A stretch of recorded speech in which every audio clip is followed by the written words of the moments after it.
So,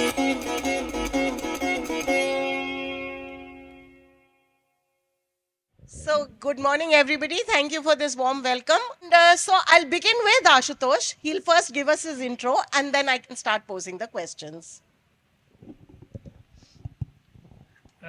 thank you Manisha ji. पहले तो मैं एसआरसीसी कॉलेज और डीयू लिट फेस्ट का आभार व्यक्त करना चाहता हूँ कि आपने हमें याद किया, बुलाया। और लिटरेचर में ज़्यादातर ऑथर्स को जगह मिलती है। आर्ट ऑफ ट्रांसलेशन पर बात करके और अनुवाद पर एक सेशन रख के ये एक बड़ा काम है। अनुवाद एक ज़रूरी विधा है। It is an important branch of literature. In fact, I would prefer to say that it is more important than original writing in some cases. Rail मंत्रालय में अधिकारी हूँ और उसके अलावा मैं राइटर भी हूँ और ट्रांसलेटर भी हूँ। मेरी करीब 8 किताबें हैं जो अपनी हैं, नॉवेल्स हैं। मैं ज़्यादा काम हिंदू मैथोलॉजी पे करता हूँ, पौराणिक साहित्य पर मेरा काम ज़्यादा है।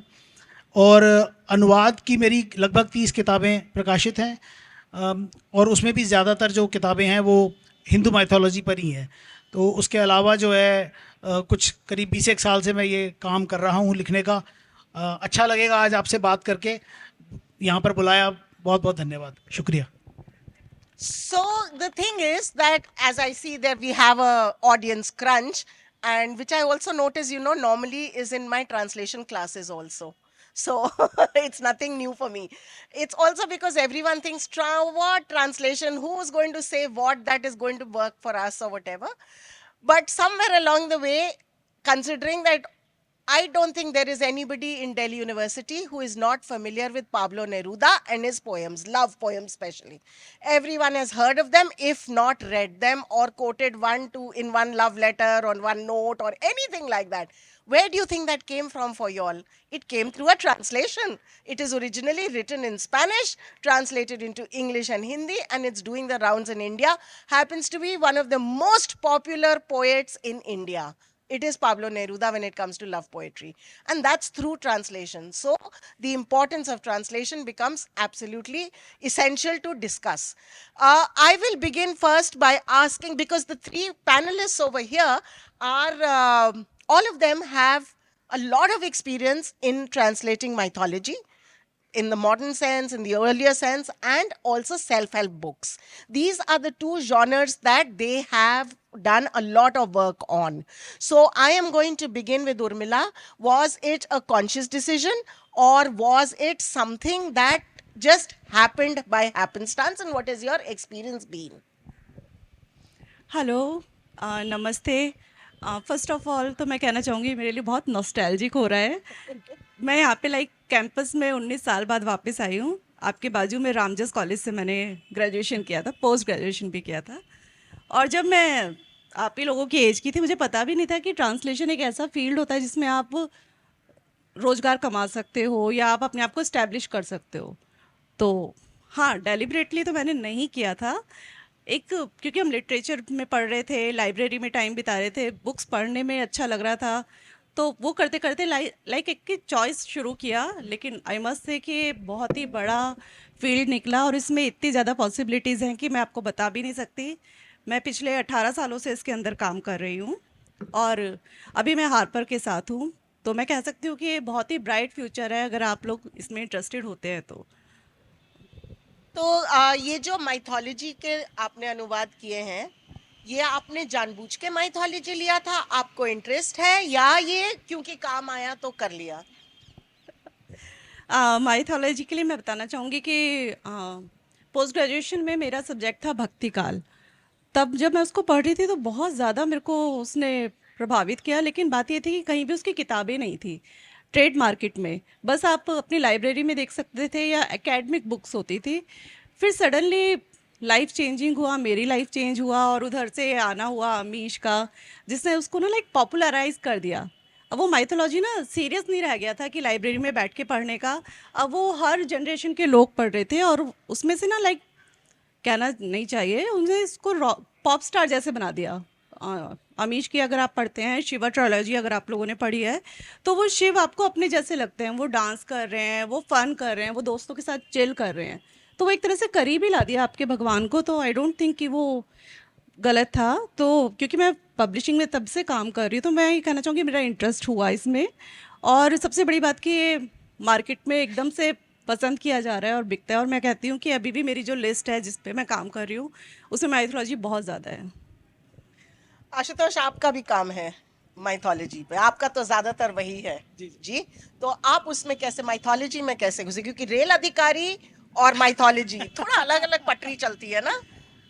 देखिए, रेल अधिकारी की तो बात यह है कि एक काम होता है जो उदर पूर्ति के लिए किया जाता है, पेट भरने के लिए, है ना, इट पेज माई बिल्स जिसको कहते हैं। बाकी एक दूसरा और काम होता है जो आपकी आत्मा को संतुष्ट करता है, मन को खुश करता है। वो काम अगर आप ऐसा कोई जीवन में नहीं करेंगे तो केवल पेट भरने से भी गुजारा नहीं चलता। वो कुछ जिसको कहते हैं सरवाइव करने में और जीने में कुछ फ़र्क होता है। तो अगर आप केवल पेट के लिए काम कर रहे हैं तो वो केवल जो है सर्वाइवल है। अगर जीना है तो कुछ और, मन की बात जो है, अपने मन की इच्छा से वो कुछ करना चाहिए।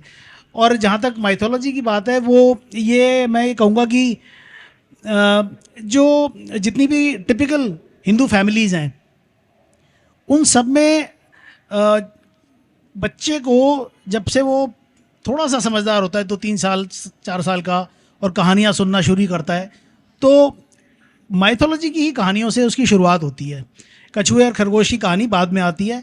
पहले उसको ये बताया जाता है कि हमारे पूजा में घर में जो भगवान राम की या शिव की जो मूर्ति रखी है, तस्वीर रखी है, वो क्या है, वो कौन है, उसके बारे में बताया जाता है।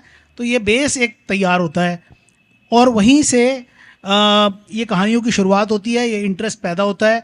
बाद में आगे चलकर कई बार वो इंटरेस्ट दब जाता है, लेकिन मैं ये मानता हूँ कि सिर्फ हमने ही नहीं, हमारे हमसे पहले वाली एक जनरेशन ने, 2 जनरेशन्स ने, और and these stories have travelled through the generations, और इतना ज़्यादा ट्रैवल करती हैं ये स्टोरीज़ कि आपके डीएनए में चली जाती हैं। तो इसलिए माइथोलॉजी में जो इंटरेस्ट है वो हर एक व्यक्ति का होता है। वो कभी कभी एक्सप्रेस नहीं हो पाता है, लेकिन जब आप उसे इंटरेस्टिंग तरीके से पढ़ते हैं, सुनते हैं, तो वो इंटरेस्ट डेवलप होता है। इसीलिए आप देखिए आज इतने सारे सीरियल्स और इतनी सारी वेब सीरीज़, चाहे वो एनिमेटेड हों चाहे लाइव हों, जैसे भी हों, लेकिन आपको बहुत सारा देखने को साहित्य जो है वो अलग अलग तरीक़ों से माइथोलॉजी के जॉनर में मिलेगा। मेरे साथ भी यही था, मैं भी typical Hindu, I also belong to a typical Hindu family, तो मैं भी वही कहानियाँ सुनकर बड़ा हुआ हूँ। तो बस एक ये बात है कि वो एक्सप्रेस हो गया और वो रुचि बनी रही। और कुछ ये भी बात है, जैसे आपने शुरू में कहा कि काम आया तो कर लिया, तो चांस की बात है कि काम भी वैसा ही आता रहा और उसी दिशा में फिर आगे बढ़ते गए। और ये एक भंवर है, it is a Whirlpool. Stereotype हो जाता है कई बार, ये भी बात हो जाती है, लेकिन लेबल लग जाता है कई बार। तो लेकिन ऐसा नहीं है, और भी तरह की कई किताबें मैंने की हैं। लेकिन हाँ, ये सही बात है कि मेरा हिंदू माइथोलॉजी के प्रति कुछ फैसिनेशन थोड़ा ज़्यादा है। आपका कैसे सफर शुरू हुआ और माइथोलॉजी से आपका कितना उसमें लेना देना रहा? तो पहले आप सभी को नमस्कार, और आपने हमें इतना सुंदर मंच दिया अपनी बात कहने के लिए, उसके लिए सबका शुक्रिया। और सबको बधाई, इतना सुंदर आयोजन आपने किया है। तो मुझे बहुत खुशी हो रही है देख करके आज हम अनुवादक एक साथ एक मंच पर आप लोगों की वजह से उपस्थित हैं, तो आप बहुत बहुत शुक्रिया। तो जैसा कि मैंने जब अनुवाद की शुरुआत की, वो मैंने किसी रोज़गार के लिए या प्रोफेशन के लिए अनुवाद शुरू नहीं किया था। क्योंकि मैं मूल लेखन में ज़्यादा रुचि रखती हूँ, ओरिजिनल राइटिंग्स में मेरे बहुत सारी ऑटोबायोग्राफीज़ मैंने लिखी हैं, पोइट्री लिखी है, प्रोज़ पर भी बुक्स हैं। मेरी यात्रा लेखन की वहाँ से शुरू हुई थी जर्नलिज़्म के बाद, और एमए मैंने हिंदी में किया। तो हिंदी से, जिसे हम कहते हैं, ये सब शुरू हुआ हिंदी प्रेम से। हिंदी से इतना ज़्यादा प्यार था कि जिसे हम दीवानगी की हद तक कह सकते हैं। तो ये दीवानगी धीरे धीरे इस तरह बढ़ने लगी कि एक ऑब्स्टेकल मेरे अपने सामने आया जब मैं इंग्लिश नॉवल पढ़ रही थी, और मुझे उसमें उतना मज़ा नहीं आ रहा था जितना मुझे हिंदी पढ़ने में आता था। मैं आशा पूर्णा को पढ़ रही हूँ, मैं प्रेमचंद को पढ़ रही हूँ, मैं बांग्ला से हिंदी उपन्यास पढ़ रही हूँ। जो रस मिल रहा था वो अंग्रेज़ी में नहीं मिल रहा था। तो वहाँ मैंने पहली बार अपने लिए उसके जो अंश मुझे बहुत अच्छे लग रहे थे, मैंने उनको ट्रांसलेट किया हिंदी में। उन्हें पढ़ने से जब मुझे वो और अपने लगने लगे, तो ये धीरे धीरे मुझे ऐसा हॉबी हो गई कि जब भी मैं कोई अच्छी कविता या कोई अच्छा पैराग्राफ इंग्लिश में देखती तो उसे मैं अपने लिए ट्रांसलेट करती। तो वहाँ से धीरे धीरे अनुवाद एक कोने में जगह बनाने लगा। और जब कहीं से पहली बार प्रस्ताव आया कि भाई अच्छा आप ट्रांसलेशंस भी करती हैं, तो मैंने कहा हाँ करती हूँ, तो ये कीजिए। तो वहाँ से धीरे धीरे सेल्फ हेल्प बुक्स से शुरुआत हुई। तो चूंकि मेरी अपनी रुचि आध्यात्मिक रही है बहुत ज़्यादा, तो मेरे अधिकतर जो टाइटल्स हैं अब तक, मेरे लगभग 30 वर्ष के इसमें कार्यकाल में, जब से मैं काम करती आ रही हूँ लेखन और अनुवाद के क्षेत्र में, लगभग 250 शीर्षक अनुवाद में मैं कर चुकी हूँ अंग्रेज़ी से हिंदी में, जिनमें अधिकतर जो हैं आत्मविकास पर, आध्यात्मिक हैं और पौराणिक हैं। तो आध्यात्मिक विषय तो मुझे इसलिए मिलने लगे क्योंकि मेरी बहुत रुचि थी अपनी। तो रमन महर्षि हैं, सिस्टर शिवानी हैं, और दीपक चोपड़ा जो है, डॉक्टर दीपक चोपड़ा के टाइटल लाइफ आफ्टर डेथ। तो इस तरह से धीरे धीरे मेरी लाइफ में ये इतनी जगह बनाने लगे कि जब आप अनुवाद करते हैं तो अनुवाद आप करके दे देते हैं पाठक को, वो उसके लिए काम आता है, और जब आपने उसे अनुवाद को किया, जो आपने गेन किया वो आपके काम आता है।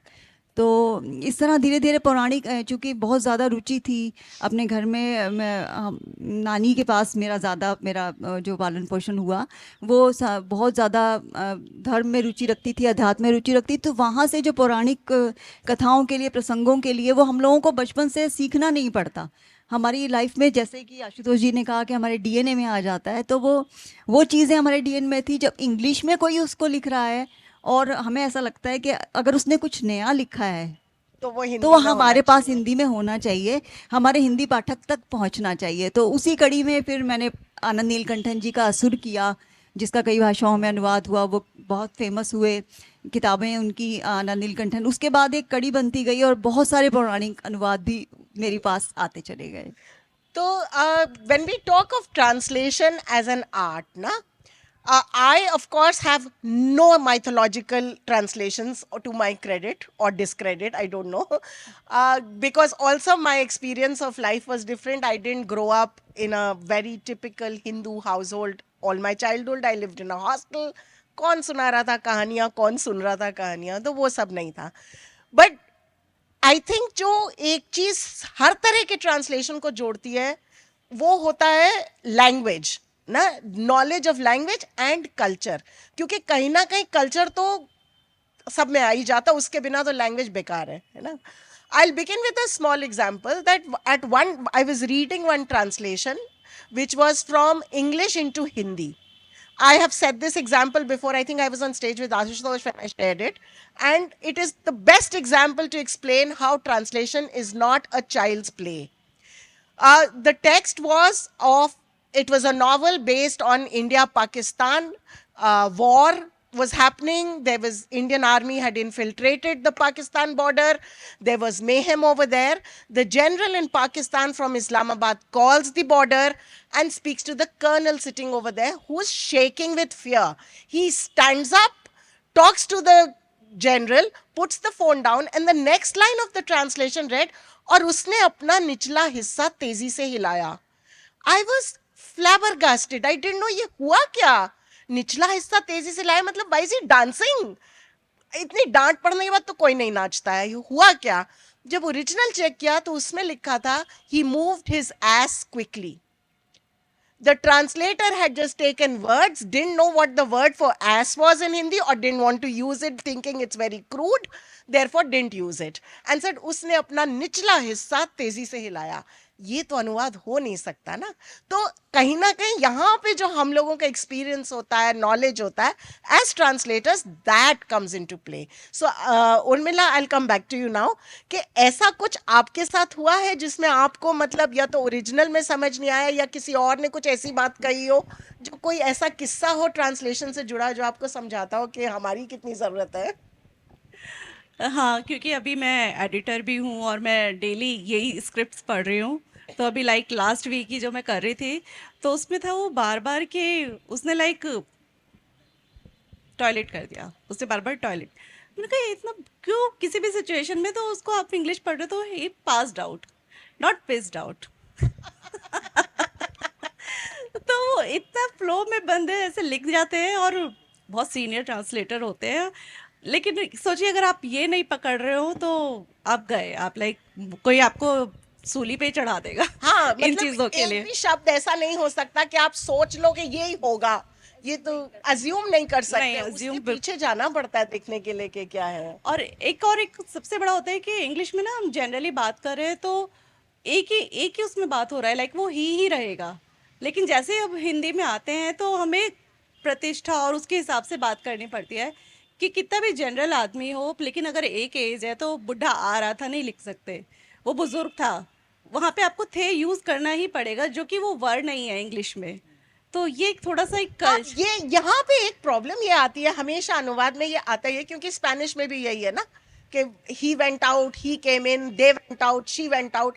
अब मार्केस का अनुवाद आप करिए, उसमें वो इतना रिलीजन का मजाक उड़ा देते हैं कि अगर कोई पादरी है तो आपको ये सब, आपके अंदर से तो आवाज निकलती है कि पादरी आ गए, लेकिन जिस तरह से मार्केस ने लिखा उसमें वो पादरी आ गए लिख नहीं सकते आप, क्योंकि वो पादरी आ गया, लेकिन वहां एक कॉन्ट्रडिक्शन सा बन जाता है ना। वही मतलब मे बी वो स्टोरी में आगे चल के करप्ट निकले, लेकिन आप उसको हम चाहे पादरी है चाहे पुजारी है या किसी के लिए भी हम लाइक था करके मे बी हम अपने घर में बात कर सकते हैं, लेकिन हम उसको बुक में राइट डाउन नहीं कर सकते, और अगर कहीं से लिखा आ रहा है तो आपको उसको ठीक करना ही पड़ेगा, ये ज़रूरी है।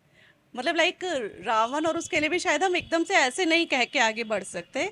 कहने को आप कुछ भी कहें, लेकिन अगर आप किताबों में आ रहे हैं, जो कि मैं एक बेसिक सा फ़र्क बताती हूँ कि बहुत सारा अनुवाद किया जा रहा है, लगातार किया जा रहा है, लेकिन वो उसको साफ करना, और मतलब मैं कहती हूँ कि मेरा उसको पढ़ना इसलिए ज़रूरी है कि नहीं तो फिर आदि पुरुष जैसी फिल्में बनती रहेंगी। थोड़ा सा लहजे का ही फर्क था ना, लहजे का कहानी फर्क वही था। थी, हाँ। हमेशा से थी। ड्राइंग रूम में आप बात कर सकते हो उसके बारे में, लेकिन वैसे लहजे का फर्क हो जाता है। आशुतोष, आपका क्या कहना है? आपकी बात बिल्कुल ठीक है, उर्मिला जी ने जो बात कही वो बिल्कुल ठीक है, और आपने सवाल भी बिल्कुल ठीक उठाया कि जब भी आप कोई किताब, आप किसी किताब का आप अनुवाद करते हैं तो उसका जो कंटेक्स्ट है और उसका बैकग्राउंड क्या है, क्योंकि देखिए हर कैरेक्टर को अलग तरीके से प्रेजेंट किया जा सकता है ना। तो अब जिसने किसी कैरेक्टर को कैसे प्रेजेंट किया है, उस ऑथर के आप जब तक दिमाग में नहीं प्रवेश करेंगे, मैं यहाँ पर सही और गलत की बात नहीं कर रहा, मैं ये नहीं कह रहा कि किसी को था या किसी को थे लिखना ठीक है या गलत है, ये दिस कैन बी डिबेटेबल है ना, दिस इज मतलब Yeah, right, ये जो है right, it is like debatable. Because it depends on the context कि आपने जो किताब, आप ओरिजिनल किताब है वो क्या कहना चाह रहा है ऑथर, क्योंकि अनुवादक का काम है उसके दिमाग में घुस जाना, ऑथर के दिमाग में घुस जाना और उसके मन को पढ़ना, और फिर जो वहाँ से जो सार निकल कर आए उसको लेकर दूसरी भाषा में लेकर आना। अगर आप केवल शब्दों का अनुवाद तक सीमित रह जाएंगे तो वैसे भी अनुवाद नहीं हो सकता, बिकॉज जैसे अभी आपने भी वो ऐस वाला उदाहरण दिया, तो मैंने भी कहीं पर एक लाइन कहीं पढ़ी थी, वो ऐसा कुछ सेंटेंस था कि किसी कंपनी के, किसी कॉरपोरेट सेक्टर में किसी कंपनी के बारे में जिक्र था कि the company has several steel plants in the country. मुझे लगता है कि शायद हो सकता है आजकल वो कुछ गूगल ट्रांसलेशन भी चलता है ना, तो गूगल की मदद ली गई होगी, तो उसमें अनुवाद कुछ ऐसा था और पढ़ने की भी उसकी जहमत नहीं उठाई गई, उसको उसमें लिखा था कि कंपनी के कई स्टील पौधे थे देश भर में, है ना, तो स्टील प्लांट को उन्होंने स्टील पौधा कर दिया, क्योंकि वो लिटरल ट्रांसलेशन ले लिया, जैसे भी जो इसको कहते हैं मशीनी अनुवाद, ये मशीन का किया हुआ अनुवाद है। अगर आप ले सकते हैं, टेक्नोलॉजी है हेल्प के लिए, आप उसकी मदद लीजिए, कोई हर्ज नहीं है उसमें, लेकिन आपको अपना विवेक भी इस्तेमाल करना है। अगर आप अपना विवेक अलग रखकर और फिर केवल मशीन पर अगर आप निर्भर करेंगे तो फिर स्टील प्लांट का स्टील पौधा ही होगा और ऐस का फिर निचला हिस्सा ही हो सकता है। तो ये चीज़ें हो जाती है, लेकिन कंटेक्स्ट का ध्यान रखना, और जैसे मनीषा जी ने भी कहा कि कल्चरल बैकग्राउंड जो है वो उसकी जानकारी होना बहुत ज़रूरी है, ट्रांसलेटर के लिए होना बहुत ज़रूरी है। ऑथर तो एक लैंग्वेज में लिखकर निकल जाता है ना, लेकिन ट्रांसलेटर को दो भाषाओं और दो संस्कृतियों को उसका सामंजस्य, उसका समन्वय बैठाना होता है कि उसको ओरिजिनल वो किस कंटेक्स्ट में कही गई है बात, कहाँ से आई है, वो जो लिखने वाला ऑथर है वो किस देश का है रहने वाला, उसके यहाँ क्या कल्चर है, क्या संस्कृति है और कैसे संस्कार हैं, और आप उसको अपनी भाषा में किस तरह से लिख रहे हैं, इसमें रात और दिन का फर्क हो सकता है। हाँ, क्योंकि आपकी भाषा में उसका क्या मतलब बन रहा है वो भी बहुत जी जी, जरूरी बिल्कुल है जानना, बिल्कुल बिल्कुल। ना। तो रचना, आपसे ये पूछना चाह रही थी कि क्योंकि आप जीवनी पे आपका बहुत काम है, इधर हमने भी 3-4 मेमोयर्स कई सारे अनुवाद किए हैं, तो उसमें किस तरह की दिक्कत आती, क्योंकि देखने को देखा जाए तो वो फिक्शन तो नहीं है तो वो नॉन फिक्शन एक तरह से, लेकिन उसमें कई तरह की दिक्कतें अलग से आती हैं। तो वो ऐसी कौन सी दिक्कत आती है जो मेमोयर्स, ऑटोबायोग्राफी, बायोग्राफी वगैरह का अगर ट्रांसलेशन किया जाए तो उसमें कहाँ पे दिक्कत आ सकती है? देखिए, अगर हम बायोग्राफी का अनुवाद ऐसे कर रहे हैं जो अभी जीवित नहीं है, तो उस समय जब भी अनुवाद हम करने लगे तो सांस्कृतिक जो हम संवेदनशीलता शब्द का यहाँ प्रयोग करते हैं कि जैसे आप के जिस समय में वे हुए उस समय के अनुसार उनका जो जीवन रहा जो रहा, तो लेखक ने उसी शब्दावली का प्रयोग किया होगा, लेखक ने उन्हीं सब चीज़ों को उठाया होगा। जब तक आप वापस लौट कर वहाँ तक नहीं पहुँचते जीवनी के लिए, तो तब तक आप उसका सही अनुवाद नहीं कर सकते। जैसे अभी मुझे जो ताज़ा अभी एक याद आ रहा है कि जैसे बिरसा मुंडा मैंने किया है तुहिन सिन्हा जी का, तो बिरसा मुंडा जो है आदिवासी थे। हाँ। तो आदिवासी जो हैं तो उनकी भाषा अलग, उनकी शब्दावली, उनकी संस्कृति, उनका रहन सहन, वो सब चीज़ें इतनी अलग हैं कि आपकी हमारे मॉडर्न सोसाइटी से बहुत परे हैं। तो जब हम उनकी जीवनी लिख रहे हैं तो हमें कुछ वहाँ जाकर झारखंड की वहाँ के लोगों का जो एक ट्राइबल बैकग्राउंड है उसका थोड़ा सा परिचय जब तक हमें नहीं होगा, मतलब मेरा ये मानना है कि जब भी हम ट्रांसलेशन शुरू करते हैं, जो मेरा एक अपना अनुवाद प्रक्रिया का जो एक प्रोसेस रहता है, वो प्रोसेस ये रहता है कि जब कोई टाइटल आता है तो अनुवादक को एक शोधकर्ता की भूमिका निभानी पड़ती है पहले, कि मैं जो अनुवाद करने जा पूरा रहा हूँ, रिसर्च। हाँ, कि मैं रिसर्च कर रही हूँ कि पहले मुझे पता लगे। जैसे अब हम बिरसा मुंडा का ही एग्जांपल लेते हैं, तो मैं वापस लौट कर वहाँ जाती हूँ, बिरसा मुंडा कहाँ से आते हैं, ये कहाँ रहते थे, ये क्या करते थे, इनका जीवन कैसा था। तब तक मैं अनुवाद की पुस्तक भी नहीं पढ़ूंगी, मैं सिर्फ उस टाइटल पर शोध करूंगी। उनके बारे में जानने के बाद जब मैं इतनी कॉन्फिडेंट हो गई कि आई नो हुज ही, वो क्या फिर करते उसके थे, बाद? फिर हम आएंगे किताब पर।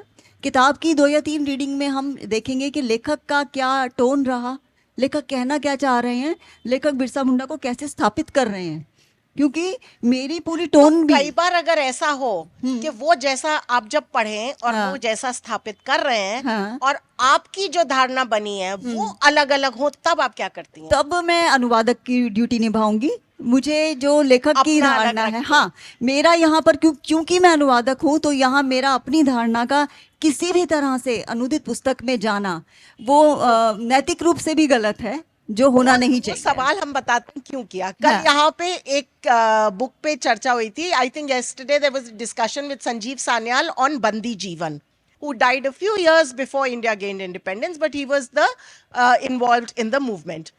And I have translated that into English. So when I was translating that book, I was having major problems because he came across to me at one level of reading as, because I was reading from my perspective of a 21st century woman, right? He came across to me as chauvinistic, misogynistic, etc., because there were no references to women in any part of the book. Whatever references there were to women were women of the household whose duty it was to cook and keep house, and also no mention of any woman anywhere else. And when he referred to things, it was like these men, my countrymen, man everywhere. I was like, what is wrong with this person? What kind of a person is he? But then I took a stop. I looked back. It was not the time when women's right was talked about. It was not the time when women were talked about, or chairperson was a term. Chairman was the term. That is what was used. He was not misogynistic. He just belonged to his own time. So in the beginning when I was translating, I was changing. उन्होंने जहाँ chairperson लिखा, man लिखा, I change it to chairperson. उन्होंने जहाँ लिखा आदमी, I said ना आदमी कुछ नहीं होता, इंसान. And then I realized I am doing injustice. I am judging him. My duty is as a translator is not to judge. So I went back, changed all that, and in my introduction I wrote about all these things, that this is something that rankled. It should not have been, but he belonged to a different time, and I don't agree with this kind of a language today. It's changed over years. So Urmila, आपका इस तरह का कोई अनुभव रहा है gender को लेके खास तौर से? जेंडर को लेके हाँ हमेशा से रहा है ये चीज़ें। तो जैसे कि लोग अभी भी मज़े से कोट करते हैं तुलसीदास जी की, है ना, वो लाइक ढोल ढोर गवार शूद्र पशु नारी। और हाँ, और फिर उसके उसके बिहाफ पे आप बताने लगते हो कि वो बैकवर्ड थे और उन्होंने नारियों को ये कहा वो कहा। आप उसका परिवेश नहीं देखते उस परिवेश में, क्योंकि ये हमने डिटेल में जब हमने पढ़ा तो उस परिवेश में, क्योंकि मठों में नारियों के साथ गलत चीजें हो रही थी, हाँ। तो उनको उससे दूर रखने के लिए, एटलीस्ट उनको प्रोटेक्ट करने के लिए, भाई अभी भी मैं ये नहीं कह रही कि ये चीजें सही है या ये एक लाइन में सही लेकिन है। वो परिवेश के वो हिसाब से परिवेश थी। अलग था और Circumstances अलग होते हैं। हाँ, तो एक सिर्फ ऐसी वाली चीजों के लिए जज करना, और ऑफ कोर्स ये सिर्फ एज ए ट्रांसलेटर नहीं, अगर हम किसी की जीवनी भी लिख रहे हैं हाँ। तो हमें अपने बायस तो हटाने ही पड़ेंगे। हम हमेशा बायस्ड होते हैं, लेकिन इवन अपने बच्चों के साथ बात करने में भी हाँ, हम बिल्कुल ट्राई करते हैं। और कोई ऐसी कॉन्वर्जेशन करने बैठ रहे हैं तो हम अपने आप को तैयार करते हैं कि आज मैं नॉन जजमेंटल रहूंगी, तभी आप दूसरे का सुन सकते हो। तो ये बहुत ही ह्यूमन बात है, नॉट फेमिनिस्ट, नॉट कुछ भी, ये नॉर्मल एक ह्यूमन बात है कि अपनी कोई भी पूर्व धारणा दूसरे पे मत डालो, क्योंकि मे बी हम बदल ही जाएंगे, 10 साल बाद मेरी सोच बदल जाएगी। तो that is the point. Ashutosh? जी, मुझे बात में से बात याद आ जाती है। बहुत अच्छी बात है। ये तुलसीदास जी की एक पंक्ति इन्होंने कोट की है, पहले उसी पर बात कर लेते हैं। ये जो इसमें एक ये लाइन जो कही जाती है ना, ढोल गंवार शूद्र पशु नारी सकल ताड़ना के अधिकारी। तो ये माना ये जाता है, ये इसमें जो है ना, इसमें दिक्कत क्या है, इसमें ताड़ना जो शब्द है ना, इसका इंटरप्रिटेशन है, इसका इंटरप्रिटेशन हमने गलत लिया है। और ये this has changed over a period of time. क्योंकि अगर आप यहाँ पर कई लोग मैंने देखा जो जिनको ऑब्जेक्शन है इस लाइन से, जो ये समझते हैं कि इसमें नारी का खास तौर से जब जिक्र होता है या शूद्र का जब जिक्र होता है, तो ये माना जाता है कि ये एंटी वुमेन या मतलब है ना, एंटी शूद्र वाला जो एक कॉन्सेप्ट है, उसको लेकर आ जाता है और ताड़ना का प्रताड़ना से उसको जोड़ा जाता है। हाँ। जबकि अगर आप पीछे को थोड़ा जाएंगे और इस ताड़ना शब्द का अर्थ सही समझेंगे, तो एक ताड़ना अभी आजकल तो ये भी एक शब्द अलग शब्द है। देखने के लिए भी इस्तेमाल किया जाता है ना। यंग बच्चे, यंग क्राउड जो है वो ताड़ना अलग तरीके से उसको यूज करते हैं, लेकिन ताड़ना का सही अर्थ वही है, देखना। और देखना क्यों? देखना और ध्यान से देखना, उनकी तरफ उसकी तरफ ध्यान देना। देखिए क्या चीज़ें हैं, ये 4 चीज़ें हैं, ढोल, गंवार, शूद्र और नारी, पशु नारी, है ना। तो ये 4-5 चीज़ें जो है, इनको जब भी आप देखें, इनको ध्यान से देखिए। अगर आप अपने घर में किसी शूद्र के मतलब क्या है, शूद्र से मतलब है जो आपके घर में काम कर रहा है, कोई व्यक्ति है ना, एम्प्लॉयड है, कोई भी आदमी एम्प्लॉयड है, उसको आप रखते हैं, ध्यान से देख कर रखते हैं, किसी को भी नहीं रख लेते। ढोल खरीदा जाता है, ध्यान से देख कर खरीदा जाता है, फटा हुआ तो नहीं है। पशु अपने घर में रखते हैं तो कुछ भी नहीं पाल लेते हैं, देख कर पालते हैं। तो इसलिए वो उस कंटेक्स्ट में कहा गया है कि सकल ताड़ना के अधिकारी। इन सबको, इन 4-5 चीज़ों को बहुत देखकर, ध्यान से, सोच समझकर इनको इस्तेमाल और रखना चाहिए। तो ये अगर आप एक शब्द का, अब ये कभी किसी ज़माने में तो सही लिखा होगा, तुलसीदास जी ने तो ठीक ही लिखा होगा, है ना, लेकिन 500 साल में आते आते इसका अर्थ क्या से क्या हो गया, और आज कितने गलत तरीके से इस पंक्ति को कोट किया जाता है।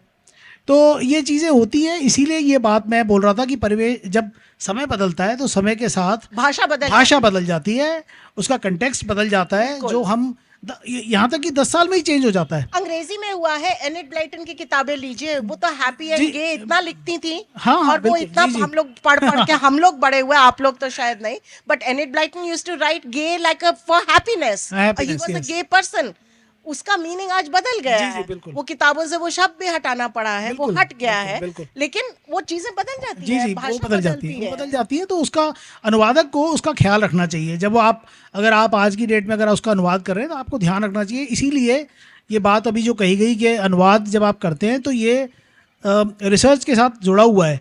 आप अगर अंदाजे से कुछ भी लिख देंगे आज के कंटेक्स्ट के हिसाब से, बहुत सीमित वो जो लगे रहते हैं ना घोड़े के, क्या बोलते हैं, Blinders. Blinders, yes blinders. वो जो ब्लाइंडर्स लगे रहते हैं वो लगा के अगर आप काम नहीं करना चाहिए कभी भी, दैट इज़ वेरी इंपॉर्टेंट। उसी के अगर आप थोड़े खुले मन से और खुली आंखों से, खुले दिमाग से काम करेंगे तो काम अच्छा होगा। रचना, इस बारे में आप कुछ कहना चाहती हैं? आपका कुछ वो रहा है एक्सपीरियंस जेंडर को लेके?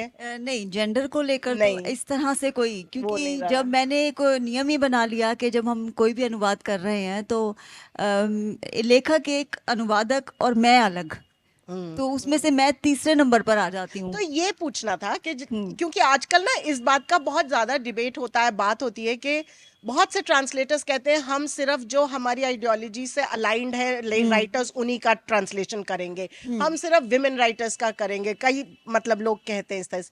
क्या आप ऐसा कुछ सोचती हैं?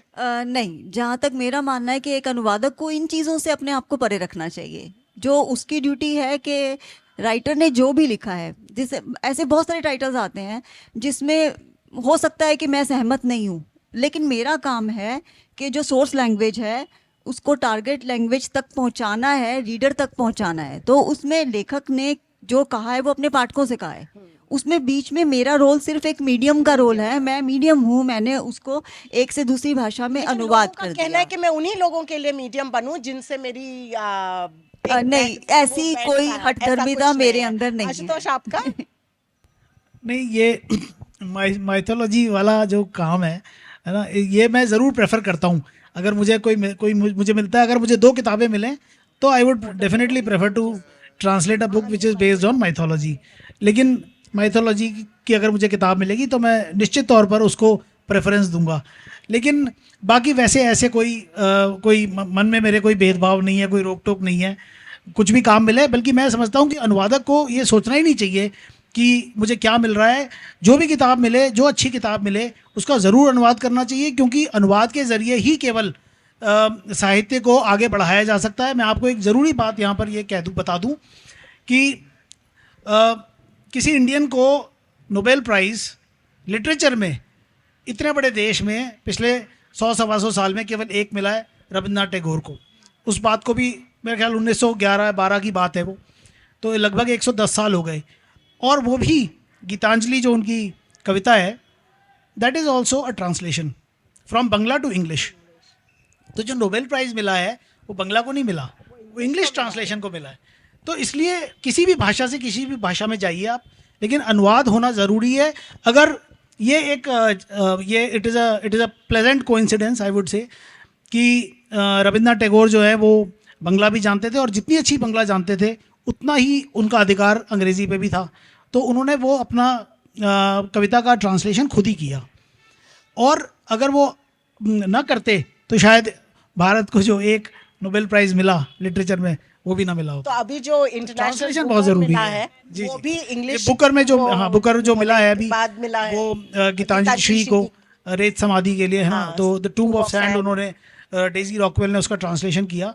तो उसकी वजह से उनकी जो ओरिजिनल किताब थी रेत समाधि वो भी चर्चा में आई, और डेजी रॉकवेल को तो उस नाम वजह मिला से ही। बुकर और मिला। इसलिए ये चीज़ साबित करती है, जितनी भी बेस्ट सेलर्स आपको किताबें मिलेंगी वो सब वही बेस्ट सेलर बनती हैं जिनका ज़्यादा से ज़्यादा भाषाओं में अनुवाद होता है। क्योंकि अनुवाद के ज़रिए ही केवल आप कितनी भाषाएं, एक आदमी कितनी भाषाएं सीख सकता है, 1, 2, 3, 4 बस। लेकिन क्या 4 भाषाओं में किताब आ जाने से क्या वो पूरे विश्व में जा सकती है? कभी भी नहीं जा सकती। इसलिए किताबों का अनुवाद, उनका ट्रांसलेशन होना बहुत ज़रूरी है। लिटरेचर को आगे बढ़ाने का केवल एक ही तरीका है, वो है ट्रांसलेशन। आप किसी लेखक से अलाइन होती है ट्रांसलेशन एक्सेप्ट करने से पहले? हाँ। कोई भी कोई ट्रांसलेशन? भी इसमें मैं लेखक से नहीं, मैं सब्जेक्ट से अलाइन होना ज़्यादा बेटर समझती हूँ कि जो मेरे को, जिसमें मैं कंफर्टेबल हूँ, मैं वो करना चाहूँगी। कोई मुझे साइंस दे दे या फाइनेंस दे दे तो मैं उसके साथ जस्टिस नहीं कर सकती, तो ये मेरा पॉइंट है। पर लेखक से अलाइन होने पे मैं एक सिंपल सी बात कहना चाहूँगी, हम बहुभाषी देश हैं और हमें ना अलग अलग सोच के हैं, ये हमारा गुलदस्ता है। तो मैं क्यों चाहूँ कि मैं उसमें से वो वाला कलर निकाल दूँ और स्पेसिफिक कलर रखूँ? ये थॉट होना चाहिए। ये अगर मैं अपने आप को कैटेगराइज करूँ तो फिर मैं कहूँगी कि मैं उस वाले रेस्टोरेंट, मैं नॉनवेज वाले रेस्टोरेंट में नहीं खा सकती क्योंकि मैं वेजिटेरियन हूँ, मैं उनके साथ नहीं बैठ सकती क्योंकि मैं ये हूँ। तो कैटेगराइज तो बहुत तरीके से आप कर सकते हैं, इस तरह से आप अपने आप को ही बक्से में डाल रहे हैं। तो बिल्कुल भी विचारधारा से मेरा बिल्कुल भी वो नहीं है। सब्जेक्ट वाइज ऑफ कोर्स उसमें हमें ऑनेस्ट होना चाहिए, क्योंकि एक बंदा लाइक नॉट कि सब चीज का ट्रांसलेशन तो वो नहीं कर सकता। हाँ। सब्जेक्ट चूज करना चाहिए लेखक। I take it as a challenge that even if I don't agree, I don't know, I will read, I will study, but it's a challenge for me. Exactly. That is how it is as a translator. The challenge is to put it in another language and make it as good. That is the biggest challenge, and I accept it. That is what एक simple works. सा मैं यहाँ पे जोड़ती हूँ कि किसी भी विचारधारा में भी विरोध करने के लिए भी हमें पता तो होना चाहिए वो क्या कह रहे हैं, Exactly, उनका बात क्या है। तो ये बहुत So जरूरी to है। wind up the last question to each of you, in 15 seconds each one of you will tell me which is the one translation you have enjoyed reading, ताकि ये लोग भी पढ़ें जाके वो translation। फटाफट कौन शुरू करेगा?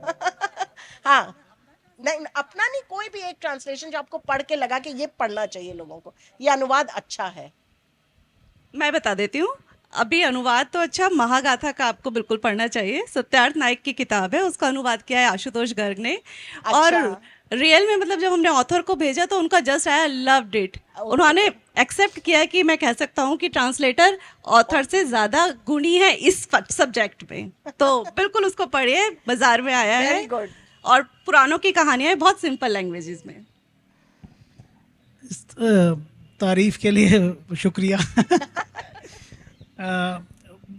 किताब जो है, देखिए किताबें तो बहुत सारी हैं, लेकिन मुझे व्यक्तिगत तौर पे मैंने रचना जी की, जैसे अभी आपने सुना, इन्होंने 250 लगभग किताबें उनका ट्रांसलेशन किया है, जो कि एक बड़ा माइलस्टोन है।